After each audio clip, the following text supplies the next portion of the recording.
Hi everyone and welcome to this video.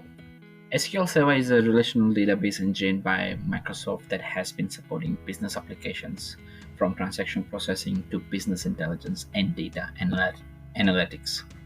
SQL Server can be installed on-premise and also on cloud. The cloud comes with the following options: Azure, which is a public cloud offered by Microsoft; Azure SQL Database, which is a public database as a service offered by Microsoft; AWS, a public cloud offered by Amazon; and of course, GCP, which is Google Cloud Platform for SQL Server.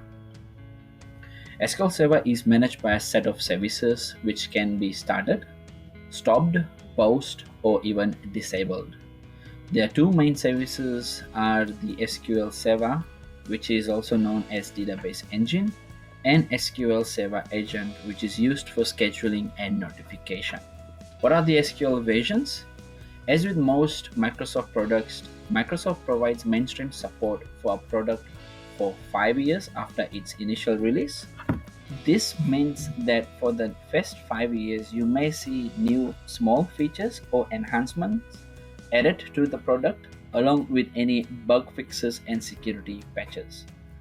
After this mainstream support ends, you will usually get another 5 years of extended support, at which you can only get bug fixes and security patches.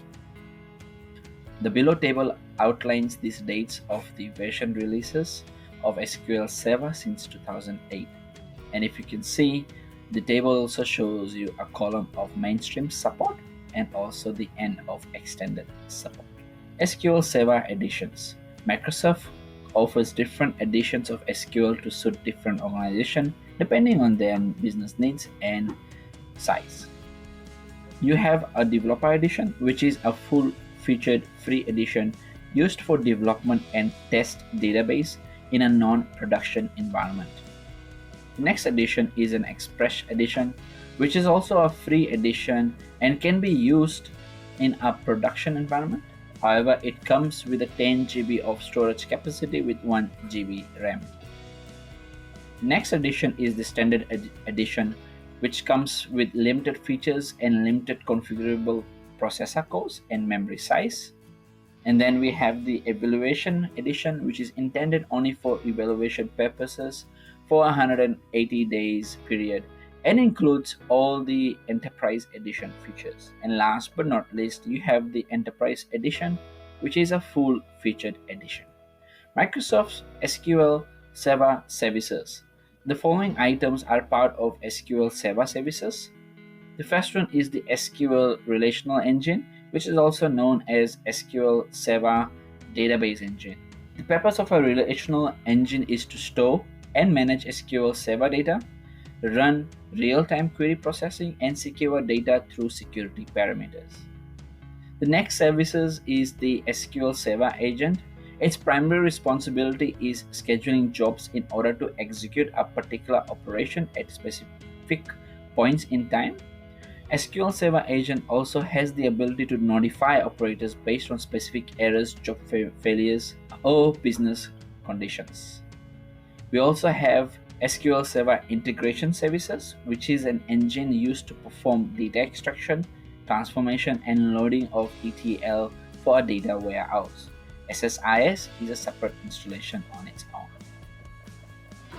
The fourth service is the SQL Server Reporting Services, also known as SSRS.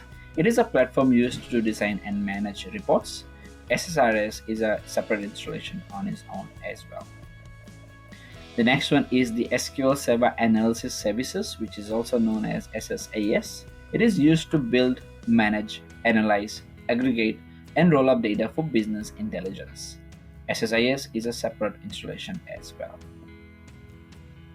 SQL Server Database. A SQL Server Database is a logical container to store data and secure objects. Permissions can be assigned at the database, or the role, or the object levels. Generally, a single database can support one or more business application. Types of database. In general, there are two types of database. The first one is the system database. These are master, model, MSDB, and tempDB that is installed by default and are used to manage SQL Server. The second one is a user-defined database. Basically, a database that is being created by a database administrator, DBA, or a developer to support an application needed by a business. The user-defined database are your first place to start learning about SQL, as you would spend most of your time working on applications on a user database. The system database is divided into the following databases. The first one is the master database, which contains all the server configuration settings. The next one is the model database, which serves as a template that is used when the user databases are created. The next one is the MSDB, which contains all information related to database backups, replication, SSIS packages, and all the configuration information for any SQL Server jobs that exist on the server. The next one is the temp DB, which stores any temporary objects that are required by the system. These objects can include table, indices, views, users, etc.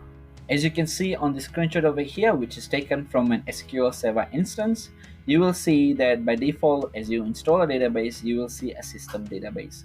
And if you click on the drop-down list, you will see the following system databases. The AdventureWorks and the AdventureWorks_test is a user-defined database, as you can see on this. SQL database files. When you install an SQL database, you will actually have two files that would be created.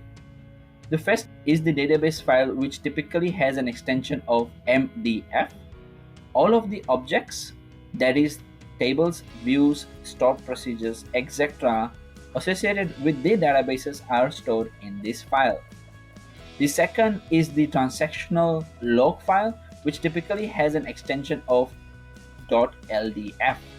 At high level, the transaction log is responsible for storing versions of data before and after the changes in order to maintain data integrity. Last but not least, SQL Server Management Studio. In order to build or create a SQL Server database, you would require a tool called SQL Server Management Studio, also known as SSMS. SSMS is a free tool used to manage SQL Server and develop SQL script. It has a vast amount of functionality built in to manage SQL Server and also develop SQL scripts. Prior to SQL Server 2016, SSMS was packaged with the SQL Server installation media. However, as of SQL Server 2016, it is now a separate installation process. I hope you have enjoyed watching this video. If so, please do give a thumbs up and consider subscribing to this channel. Here are other videos that you might want to watch. Thank you for watching.